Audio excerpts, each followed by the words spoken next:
What is up? I'm Derek Lee. This is the late great Bobby Ross, and today on Future Watch, we have a mystery to unravel. Let's get into it.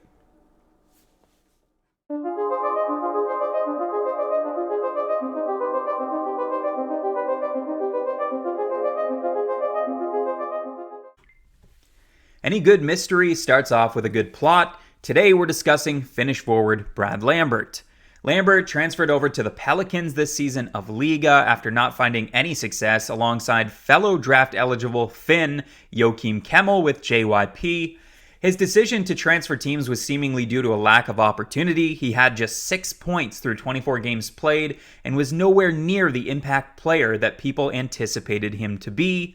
But the problems continued for Brad Lambert in Liga. Despite the change, he actually managed to produce less for the Pelicans, producing just 4 points through 25 games played. All right, let's have a look at Brad Lambert's InStat page and see what it tells us.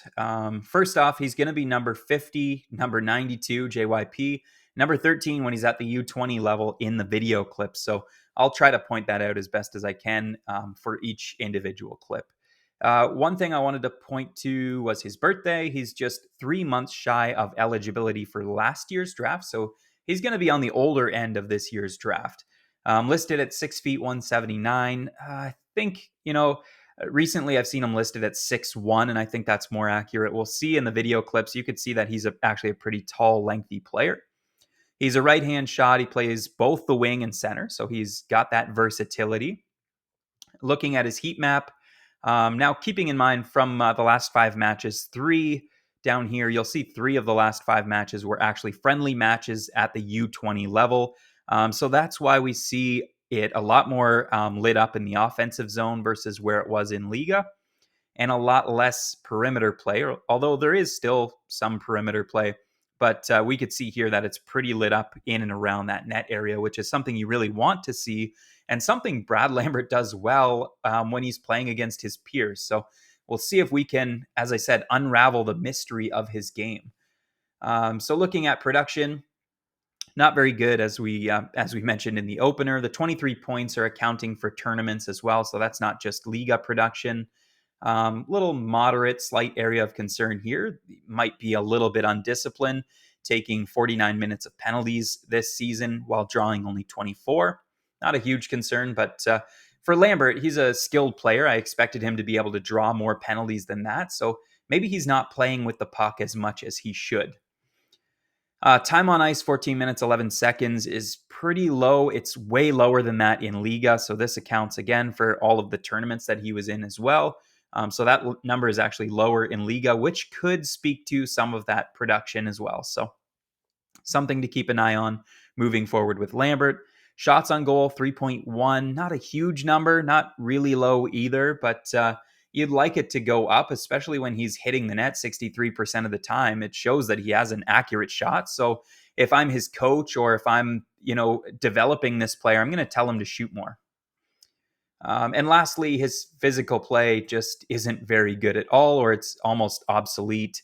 He hits just 0.3 hits per game. That's a really, really low number. As always, before we get into the video clips, I wanted to look at his shot map to see if it tells us anything else. And to me, it does. It tells us that he's a really accurate shooter and he needs to shoot the puck a lot more. As we could see on the right side, he's shooting 75%. That's a huge number. That means 75% of his shots are reaching the net from that location, 69% on the left side, and over 50% from the high slot area. Really good number. 85% as you move closer into that home plate area. Really respectable numbers all around. This one's a surprise. 8 of 9 shots from the blue line on the left side. That's a deadly accurate shot. Maybe he should shoot that one more. It's a really small sample. It's time to get into the video clips, and I want to start off with what I love most about Brad Lambert's game, and that's easy. It's his skating ability. Let's have a look.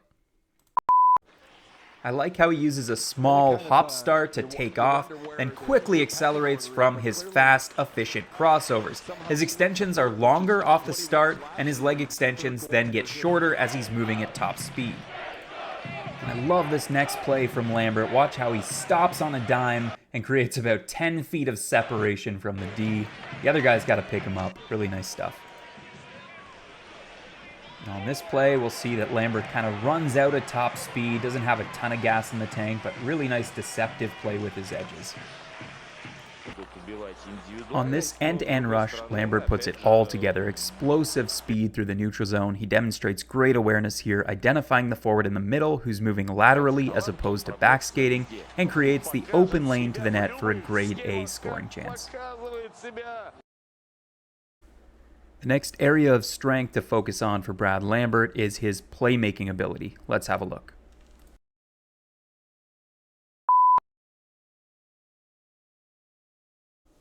Typically, I wouldn't highlight a secondary apple, but on this play, I really like how Lambert initially uses deception to throw off the first D.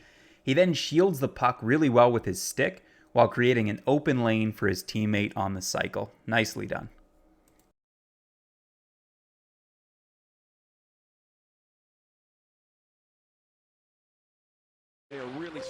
Here he is again at U20 play, pulls the goalie off the post, circles the net, heads up, spots his teammate for the easy tap-in goal.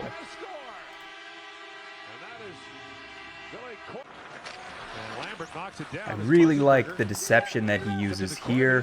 When we freeze frame it, we could see that he prepared the defender to block a shot. He's posturing for the shot and instead dishes one backdoor for the easy tap-in again.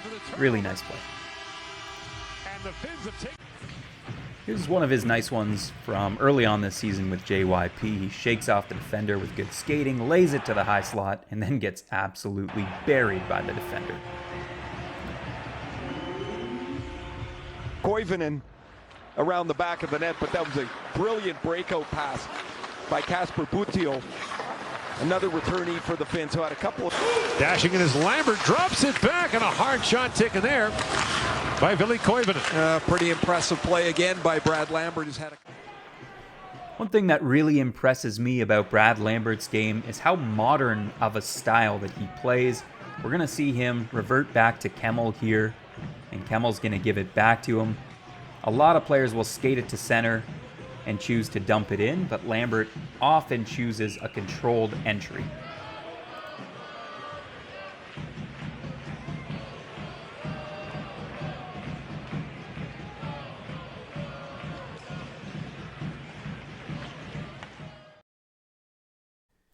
Brad Lambert has some of the silkiest hands in the draft. Let's have a look at some of his top plays using his hands. And we're going to kick things off with a little tap dance around the D. Keeps the puck on his stick. And this next one is a beautiful rush. Using his hands, changing his angles, breaks the defender's ankles, swings it in front for a good chance. Here's a play where he just puts everything together, kind of what we expected to see out of Lambert going into the season. If he did this more consistently in Liga, we'd be talking about him as the first overall prospect. Okay, this was just silly. We have to look at it one more time and break it down. First move he makes is a head fake, and it's really nice. Really effective as well. Here he's going to chip the puck past the second guy and skate into the open zone. Really good awareness. Creating a 2-on-1, and then it's a snipe. High glove to cap the play off. What a goal. Lambert always seems to have his head up and he's canvassing the area for the open lanes. Here he's using his hands effectively, and he loves that stop play. I don't know if I've seen a player who loves the puck on his stick more than Brad Lambert. He just plays such a tight possession game. He never wants to give the puck up, sometimes to a fault. Here he draws a penalty. I love this play. Man, what a possession god. He spins away from the defender twice, almost gives the puck up here, but makes a nice pass in recovery. I absolutely love this little dash by Lambert. He's flying up the ice using his hands, changes his angles, and he must have played soccer because that was a beautiful pass.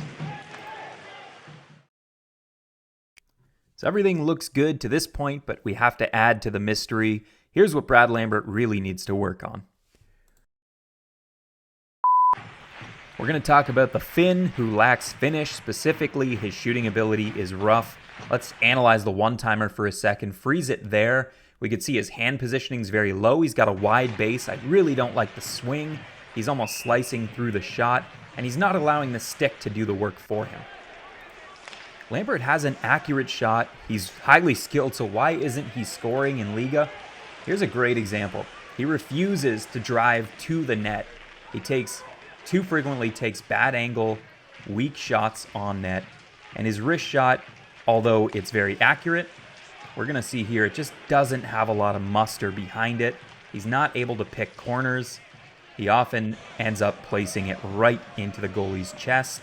Again, in transition, really fast skater, and instead of dipping the shoulder down and driving to the net, he just takes a bad angle shot on net. Great speed again, great transition ability. He can go end to end, which is really impressive, but again, he just kind of wastes one. He's going to get the puck back and then just slip one to the net. Not a bad shot that time with traffic. And on this next play, Lambert finally gets an opportunity in a prime location at the front of the net, and he just panics and puts it into the goalie's chest anyway. Lambert's lack of goal scoring is just so frustrating to watch because he does so much of everything else so well that if he had even an average shot, he'd be an amazing player.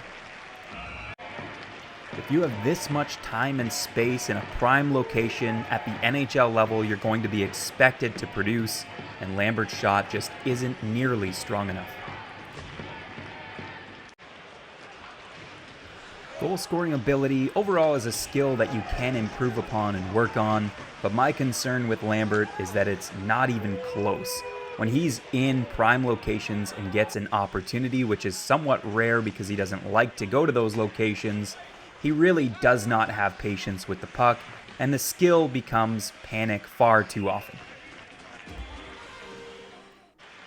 The other area of concern when it comes to Brad Lambert's game is his physical play or lack thereof, as I mentioned in the opener.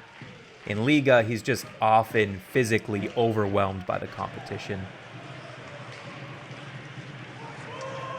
On this play, great job getting inside positioning, but it ultimately doesn't matter. He just gets ridden off the puck anyway.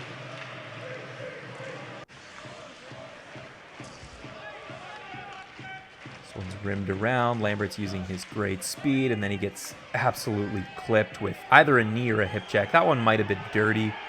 Down on the ice, and he's hurt there. Nice set of hands, but you could see the hesitation in his game, too, when it comes to the physical play. And on that one, he gave the puck up because he honestly looked scared. And despite Lambert's lack of ice time in Liga, he spends a lot of time on the ice, unfortunately in the worst way. This next highlight, I actually feel bad for him. He gets bullied a little bit. He has his world absolutely rocked here. Might have been some Sweet Chin music. Looked pretty ugly. I do love that despite being physically manhandled in Liga, he still battles for pucks and he's still in the corner taking those hits and working his ass off to come away with the puck sometimes. And oftentimes he fails. He loses the majority of his puck battles, as we see on a lot of these plays. But he's there battling, and as he gets stronger, it'll be less of an issue. As the mystery unfolds, I think I have a good grasp on Lambert's game and where he should project this July. Overall, Brad Lambert is still a player I could see developing into a star. He has the dynamism to make things happen off the rush. He's a very modern player, and I was really impressed by his elite puck possession and awareness. His toolkit puts his ceiling really as high as anybody in this year's draft, despite the lack of production that he's had in Liga. I would be lying, though, if I said I wasn't at least moderately concerned about his shot and his overall finishing ability. I have seen enough to convince me, though, that he should fall somewhere between the 12 to 17 range. He's not going to slide or fall all the way outside the top round like we've seen Aatu Roddy do. I don't think there's any way Brad Lambert does that or we see that, but he's also not the top 3 pick that we were expecting to see at the beginning of the season. Now, having said that, the missing components to his game, as I said, the shot makes me a little bit nervous, but the physical play is something that's just typically missing from a skilled player at his age anyway, and it's something that can be developed over time. He's never going to be an overly physical player anyway. He's a skilled player, and he should develop as such, but he needs to be knocked off the puck a little bit less. Personally, I'm a sucker for skill. I'm a sucker for Bradley. I love his game. I love it so much that I'm crazy enough to take him top 10 if I was making a selection. That's how much I like Brad Lambert. From Future Watch, presented by Dine Sports, powered by InStat Hockey, my name is Derek Lee. This, of course, is the late, great Bobby Ross, and we're asking that you take it easy. We'll see you next time.